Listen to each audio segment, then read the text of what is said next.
Hey, everyone. Welcome to Locked On Lakers for Wednesday. Brian Kamenetsky and Andy Kamenetsky. Andy, the Lakers are wrapping up their pre-All-Star break schedule Wednesday night in Utah.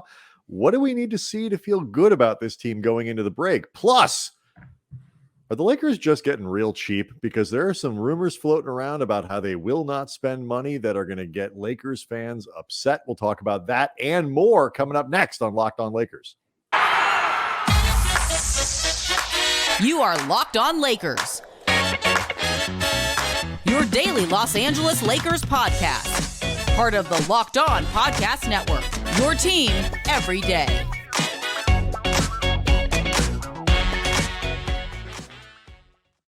Want to thank everybody for making Locked On Lakers your first listen of every day. Monday through Friday, we get this thing up for you as early as we possibly can, even earlier on the Locked On Lakers YouTube channel, which you can subscribe to as well. I appreciate all the support we've gotten on the podcast. So, Andy, never costs you a thing. Never behind a paywall. Always available wherever you get your podcast. Yeah, this thing ain't a Ponzi scheme. No, definitely not. At least not that we know. I guess it's possible. If it is a Ponzi scheme, we'd like to be in on it. What? No, right. Nobody told us. No. We apologize. I'm not mad to be a part of a Ponzi scheme. I'm mad not to be profiting from a Ponzi scheme. I don't want to be a rube. I don't want to be in a pawn. Right, a rube, something like that.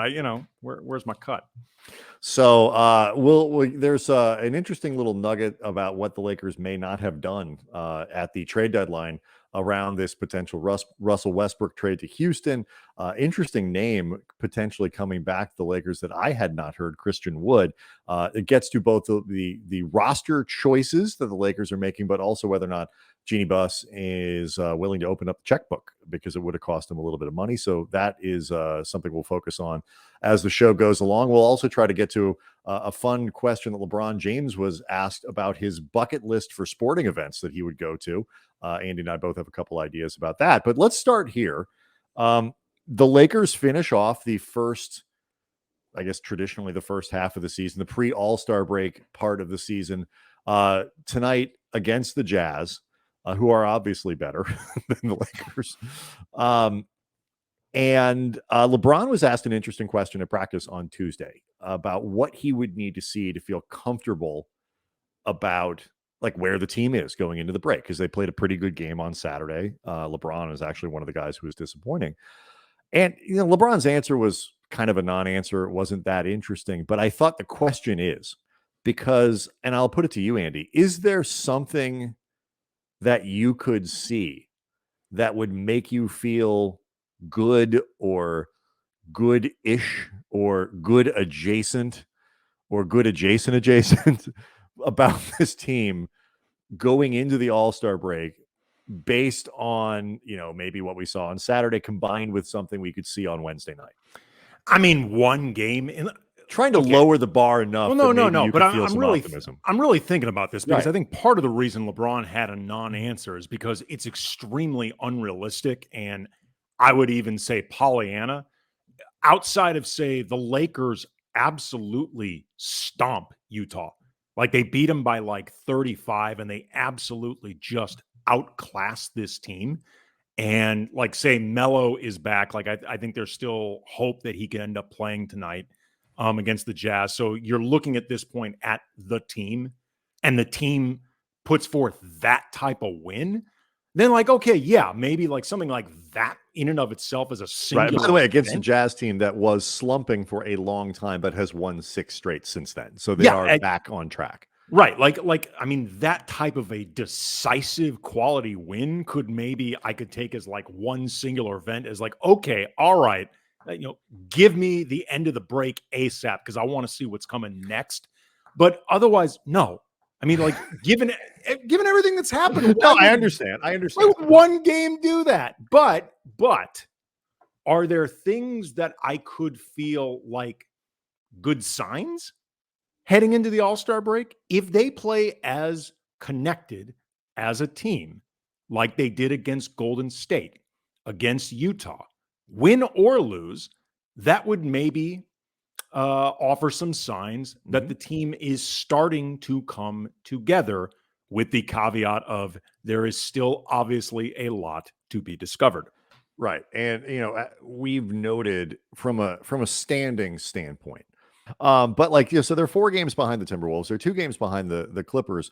The chances of rising above the 8 spot, which again, big difference between 8 and 9. I'm not poo-pooing that. From a standing standpoint, it's really now about how they play, not so much about can they pile up enough wins to get to X seed. And so I agree with you. And I will say, if there was ever a day where an unexpected, really solid win, like a great performance, as you kind of described it, if there was ever a time for that, it would be Wednesday, because then you get to sit with that thing. That gets to be the kind of the thing that you're thinking about, as a fan, as a player on the team, and all that stuff for the next whatever it is. Like, they play again a week from Friday. I don't think they play again until the 25th against the Clippers.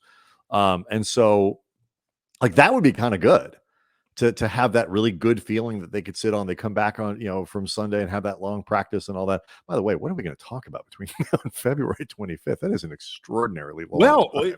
Let people know we do actually have an interview set up that is yes. You're going to enjoy a lot. We talked with Mike Sealski. He's with the Philadelphia Inquirer, and he is the author of a book about Kobe, Rise, I believe it's entitled. Yep. The Rise. The Rise, and it's specifically about Kobe's childhood and like how his childhood and teen years and basically how that shaped him and how it all led up to the guy and the legend that everybody knows as Kobe Bryant. But anyway, so it is a decent seg into one of my other questions that I had for Frank Vogel is, this is a team that has had zero connectivity all season long, like none. And that has been a major problem for them. And, on the one hand, they are beaten up physically. They are certainly beaten up mentally. And from that perspective, it's a good time to go on a break and have 10 days by yourself and all that stuff. On the other, they've been together so little that, you kind of wonder if they could just use more time together. I will say it wouldn't shock me if they figured out a way to get an extra practice in when they come back from the break. I mean, LeBron is the only one who is participating in any way.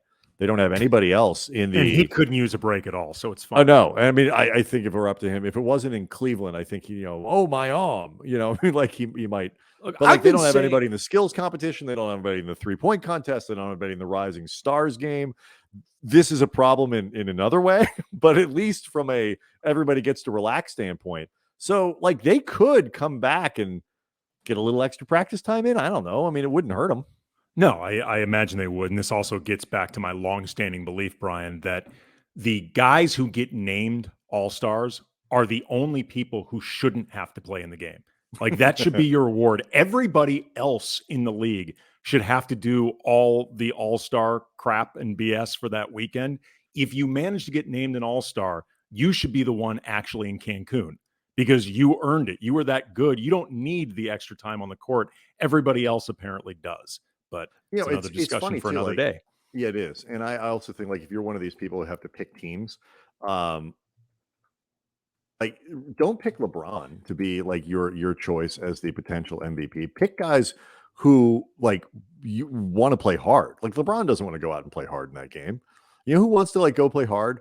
Andrew Wiggins, Brian, DeMar DeRozan, guys. Let me tell you something right now. Go out and play hard. You are an idiot if you are betting against anybody other than LeBron to win All-Star MVP in Cleveland. You're an idiot. I'm just going to say that right now. You're an idiot. Ja Morant though wants to go put on a show. LeBron, I think in Cleveland. If it wasn't in Cleveland, do you think LeBron would rather play 3 minutes and sit down? Yeah, but it is in Cleveland. He's going to. So my broader point at least holds. Sure. All right, so we'll see what the Lakers do. They could use a break. Frank Vogel thinks they could definitely use a break. And very interested to see what they can get done when they come back because they got to practice in on Monday. They got to practice in on Tuesday.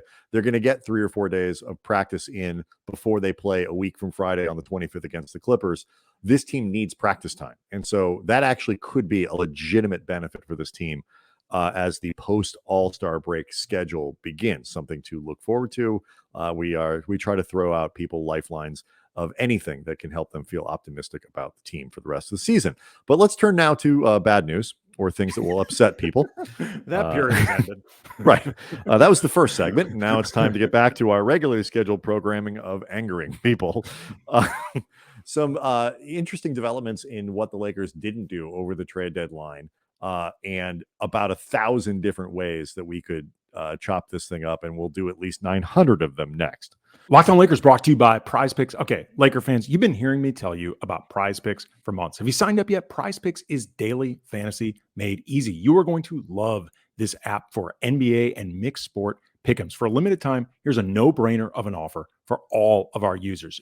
Users get $50 for free if a player in your first Prize Picks entry scores a single point. Okay, 1 point. Pick LeBron All-Star game. You got this one. I promise you. But you must use the code NBA. That's right. It's an exclusive offer available only to Locked On fans using the code NBA. Prize Picks has the best NBA DFS prop game on the market. Prize Picks offers more NBA props than any other DFS prop operator and offers all the superstar players as well as bench players only recording a handful of minutes each game. And here's the fun stuff. You can do mixed sport entries. Like you could do the over on LeBron points and the under on, I don't know, some hockey player. I don't know anybody who plays hockey, but like their goals, and combine those together. Sidney Crosby still plays hockey, Andy. Does he? Okay, sure. Pick that guy, whatever. I mean, if he's still playing hockey based Bobby on Hull. Yes. Gretzky, that's a safe bet. The Hansons. Yeah, those guys were all prolific. Use the award-winning app on both the App Store and Google Play. Entries can be made in 60 seconds or less. I see a team coached by Emilio Estevez. That's not a real team. No, don't bet on them. Especially now, he's not even with the show anymore. Okay, it's that easy. Prize Picks save and offers Focus. fast withdrawals. Come on. PrizePicks.com today. Use the promo code NBA or go to your app store, download the app. If you're not playing Prize Picks, you don't know what you're missing. 9 days of shows without games. Our reads could get extraordinarily long. I'm looking forward to it. The segments about the Lakers are 3 minutes, but the Prize Picks read is 9. I can learn a little bit of hockey. A very special Locked On Lakers, sponsored by Prize Picks.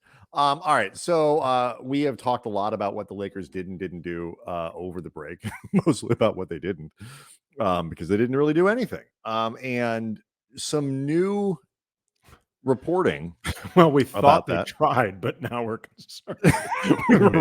maybe not. So Dave McMenamin and Ramona Shelburne were on the Hoop Collective with Brian Windhorst, the big podcast over at ESPN. And McMenamin dropped this little nugget in here. He said, quote, there was an iteration of the John Wall trade that included Christian Wood that would have involved more money. I've been told from other sources in Houston that there was a message that the Lakers were not willing to take on more money. So let's start with just this, because Ramona then talked about how the Lakers were, quote, maybe making half-hearted efforts to make trades. They would do what she called low-hanging fruit, but weren't willing to feel any pain, whether that was luxury tax money or something that might have hurt them a little further down the road in terms of future structures or money they'd have to take on or whatever. But let's start with this part of it, because we have heard a lot about Wall for Westbrook and the number one and stuff like that. Maybe there's an Eric Gordon thing. This is the first I've ever heard of Christian Wood being put in there. So before I we get to the money part, out before, really quick. I missed it. I had heard that tossed out as like a floated possibility, Mm-hmm. but I'd never heard it reported before as something that may have been this firm. Right. There again, an iteration of this trade that included Christian Wood. So that would have been Westbrook, THT, and I guess Kendrick Nunn. Not that matters in the number one, the 27 number one. Just from a basketball standpoint, before we get to the question of luxury taxes and whether or not how much the Lakers are willing to spend and what this all means, from a basketball standpoint, would you have done that? I mean, Christian Wood's a good player. He is a good player. He's bounced around a lot, but he's only 26 and seems to be over the last few seasons getting better. Right. He's He only really in his third year of being a real NBA player. His first 3 seasons, he was kind of bouncing around everywhere. He was right. barely established in the league. He's somebody that I do think could play with AD as a front Mhm. court. Like, unlike AD, he actually can shoot threes pretty well. He's shooting 37% this season at a pretty good clip, 5 per game. So that's a legit sample size. I think you could find ways to make them work defensively together, or more specifically, find ways where AD may be covering him Mhm. in certain respects. But as a front court together, I do think AD and Christian Wood could work. So, I think we're going to get into this. There may be some drawbacks in terms of the overall picture and what this might do to the Lakers roster. But when you look at Wood and AD, I do think that is a working possibility that you have to at least consider. Certainly 2 mobile guys, Yeah. with versatile offensive games and all that kind of stuff. Um, I think, it's interesting. Like, one of the arguments against it for this year's team is that they're actually if you trade away THT and you don't get back another wing, um, like you're kind of running out of dudes over there. But It's a lot of Stanley Johnson. it's a lot of Stanley Johnson and a lot of Trevor, a lot of Stanley. But then again, like, if you get it to trade THT, to get off the Westbrook contract and to get a good player back, Wood makes, I think, 14 million next year, and he's off the books at the same time that they want everybody else off the books. You can make a decision on him then to re-sign him, go over the cap, all that kind of stuff. Um, I haven't had a ton of time to think about it, in part because I missed that first little thing that was out there, and I was like, oh my God, they could have done that. I'd have been real tempted, Yeah. because I wonder if I think they probably believe that if the Rockets were willing to put Christian Wood into a deal, um, There's a reason. now they would do it again in the summertime. I think they firmly believe that they'll have more flexibility to try to come up with better trades for Russell Westbrook once they can use, after July 1st, once they can use that second first round pick, the 2029 pick. But from a basketball standpoint, it's certainly appealing. You'd have to at least think about it. Yeah, But I'm not gonna lie. I mean, like I said, I had heard this as something like floated around as like, maybe you could try to make a deal on it. And to be honest, the context was with the idea of that's what the Lakers would counter, like essentially trying to get more. Because my immediate reaction was, would Houston actually do that? Like, because at that point, you're essentially trading Christian, because Wall and Westbrook is a wash. You are essentially trading Christian Wood for for THT and a THT first round pick. and a first. And look, maybe they figure by 2027 that pick could be really good on the Lakers side. I don't know what type of protections or anything. They'd rather like have that THT, who's 6 years younger. They'd rather have the first round pick, Yeah. because Wood is older than some of their guys, and they don't want to sign him to what they would have to sign him to keep him. And look, I mean, the Rockets are such a cluster bleep that it's hard to know exactly what they're Right. doing, Yeah. and why they would say, but and it's hard to know, is Christian Wood really that good? He's doing all this on a god awful team. Wood Just like coming with to Detroit. right, Wood coming to a better team in the Lakers, in theory, It's better a- structure, if nothing right? else. I mean, if nothing else, a better organization, a better structure, whatever. It's supposed to be better than it is, but would that make Wood better, or would it expose him as a player who just isn't that good and was putting up empty stats on Houston? So I mean, I get some of the hesitation there, but the money part of this, I think, is what's really going to get everybody's attention. The idea that the Lakers shied away from this deal, not so much because they didn't think Christian Wood was good or he didn't fit in to their timeline or whatever it is, but because of the money. And so let's talk about that next. Locked On Lakers brought to you by Bet Online. Football over now for the season, but basketball, it is in full swing for pros and college. And the latest odds, totals, player performance props to where the next fired coach is going to land. BetOnline.net is the number one spot for all your sports betting needs. BetOnline remains the best spot for all your sports scores, podcasts, and news this season. And it's not just basketball. BetOnline.net is your source for hockey. Clearly, I could use some info on that. Boxing and UFC odds, right down to the Olympics coverage and information. Head to the website today. Use your mobile device to learn more about the trends in action. BetOnline, where the games start. So again, if you missed the narration the first time, there was an iteration from David McMenamin on the Hoop Collective with Brian Windhorst over there on ESPN. There was an iteration of the John Wall trade that included Christian Wood that it would have involved more money. I've been told from other sources in Houston that there was a message that the Lakers were not willing to take on more money. Ramona Shelburne also on the podcast talked about how the Lakers were a little reticent to have any future pain, including the idea of luxury tax money. And Andy, this puts the idea of payroll front and center again with the Lakers. We've heard it a bunch of different ways, a bunch of different times, starting with Alex Caruso. Now, again with this, at what you have defended the team, if no other reason than the idea that they're not spending any money. They are spending liberally into the tax. I mean, and that is true.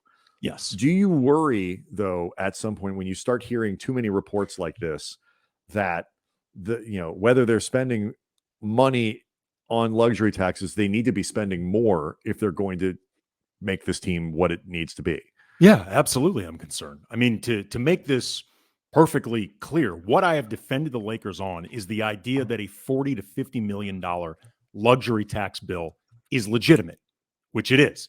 I don't care if they're the Lakers or not. Objectively speaking, $40 to $50 million is a real luxury tax bill.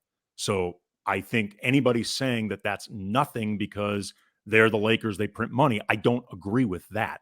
But that's not the same thing as saying that they are always willing to spend whatever is necessary, or that they've been spending, smartly, much less what is necessary. And again, the example of Alex Caruso is perfect, because forget the idea of the luxury tax implications of Caruso and people saying like, would you be willing to spend an extra like $30 million for Caruso? Is he worth it? You look at this team right now and you say, yes. On the court, yes, he would have been worth it towards the goal of winning a championship, but also like the idea of more assets. The Lakers really could not do a whole hell of a lot because they only had so much they could work with. But also just the idea of like, look, if you are going to spend $40 to $50 million being in the luxury tax, largely because of the Russell Westbrook deal, which, there is a lot that can be debated with the wisdom of that deal. Even anybody most optimistic about it acknowledge that is really risky. It could work, but it's going to take a lot of work to make it happen. There's a lot of risk that goes with it. Alex Caruso is actually spending to hedge your bets. That's actually, in my mind, in a lot of ways, pragmatic spending, even if it's, upping your luxury tax by another 30 million or whatever it would be. You're actually covering your bases. Yeah. And it's also, I mean, I always reject the framing too. Well, you're not spending an extra $30 million on Alex Caruso. You're spending it on the roster because, why doesn't that championship? Why doesn't that money get assigned to LeBron or to Carmelo? Are you not spending an extra $4 million on Carmelo Anthony? It is the roster. It's not one individual player. And so, I've described Russell Westbrook as the one of the biggest problems with him is he's a lot of house. Like if you go out and you're buying houses and, he is a 13 bedroom, 9 bathroom with like a weird like man cave in there with like it's just there's a lot going on in this house. He's a 9 bidets. Yeah. It's like it's not a very practical house. It's very large, it's fancy, and it's got some good qualities, but there's some other stuff in it that my problem with this is not just the money aspect of it and the short-sightedness. It's like if you're going to it's like buying a $10 million home in Malibu and spending the money on that and then refusing to furnish 4 of the rooms because it's just too expensive.